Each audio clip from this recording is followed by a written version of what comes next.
آپ لوگوں کو جن سٹوریز پسند ہیں؟ یہی مسئلہ ہے اس قوم کا.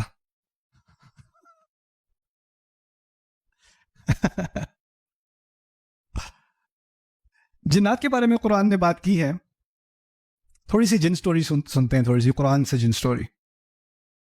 اللہ تعالیٰ نے جب قرآن کے نازل کرنے کا فیصلہ کیا، 7ویں آسمان سے اوپر قرآن نازل ہونا شروع ہوا، اس کے بارے میں تھوڑا تدبر کرتے ہیں اس کے بارے میں.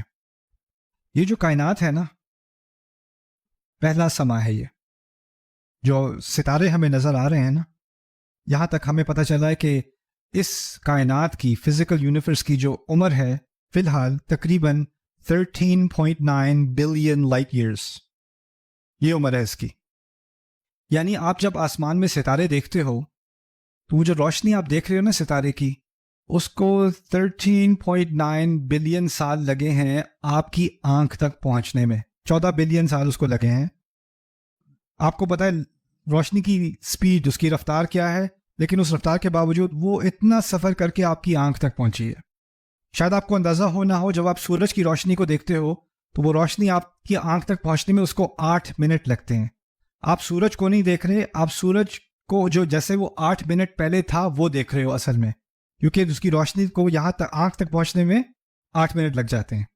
تو آپ اندازہ کریں ستارے کتنے اربوں کے اوپر وہ ستارے آپ کی آنکھ تک پہنچ رہے ہیں. ٹھیک ہے، تو آپ تاریخ کو دیکھ رہے ہو.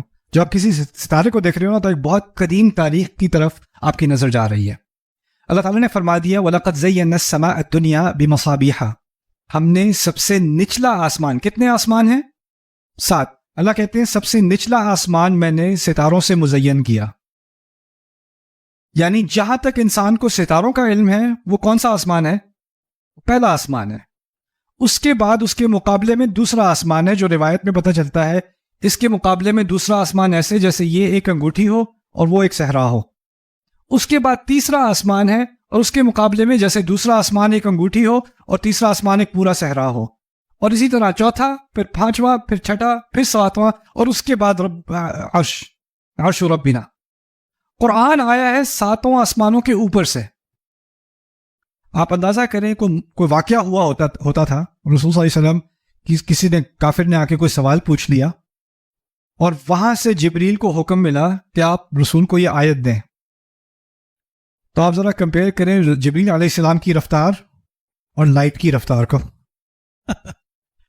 کہاں سے قرآن آ رہا ہے اور کیسے آ رہا ہے. اور پھر آپ اندازہ کریں کہ جو ساؤنڈ ہے نا، ساؤنڈ آواز زیادہ تیز ہے رفتار میں یا روشنی؟ یعنی آواز سے تیز تو اب جیٹ بھی ہے نا. Jets can travel faster than the speed of sound. ہم دعا کرتے ہیں، وہ دعا فوراً اللہ سنتا ہے اور فوراً اس کا جواب دیتا ہے. اجیب دعوت الداعی اذا دعان. اچھا، اس آسمان میں تھوڑی سی، کیونکہ یہ آسمان تو کچھ بھی نہیں ہے باقی آسمانوں کے مقابل، اس آسمان میں کسی حد تک اللہ تعالیٰ نے جنوں کو تھوڑی کھلی چھٹی دے دی. تم لوگوں نے کچھ سیر کرنی ہے تو کر لو. تو اس آسمان میں کم از کم ان کو تھوڑا ادھر ادھر، چلو یار وہ جوپیٹر چلتے ہیں چل، تو وہ کر لیتے ہیں. یہاں پر ان کو تھوڑا سا اسپیس ٹریول کرنے کا لائسنس ملا ہوا ہے، ویزا ملا ہوا ہے ان کو. اللہ تعالیٰ نے جب قرآن نازل کرنے کا فیصلہ کیا 7 آسمانوں کے اوپر سے جبریل علیہ السلام کے ہاتھ، تو ان کے ساتھ ایک پوری فرشتوں کی فوج تیار کی. جب کوئی بہت اہم ڈاکیومنٹ ہوتا ہے نا، تو وہ صرف آپ اپنے بیگ میں ڈال کے ٹرین میں نہیں بیٹھ جاتے، ایک پوری اس کے ساتھ سیکیورٹی ڈیٹیل ہوتی ہے، اور ایک پورا انٹوراج جاتا ہے، اور پھر اس کے ساتھ آگے بھی فوجی پیچھے بھی فوجی، اور پھر وہ کاروان چلتا ہے ایک چیز ڈیلیور کرنے کے لیے، ہے نا.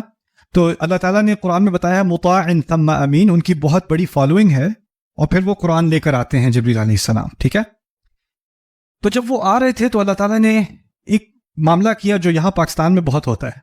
اس کی مثال پاکستان میں بہت ہوتی ہے. کوئی وی آئی پی آ رہا ہونا تو سڑکیں بند ہو جاتی ہیں، سڑکیں ساری بند، لاک ڈاؤن، کوئی ادھر ادھر نہیں ہو سکتا. اب جنات کی عادت تھی کہ پہلے آسمان میں کیا کرتے تھے؟ گھومتے پھرتے تھے. ایک دم سے اوپر جا رہے ہیں، آسمان بند ہے،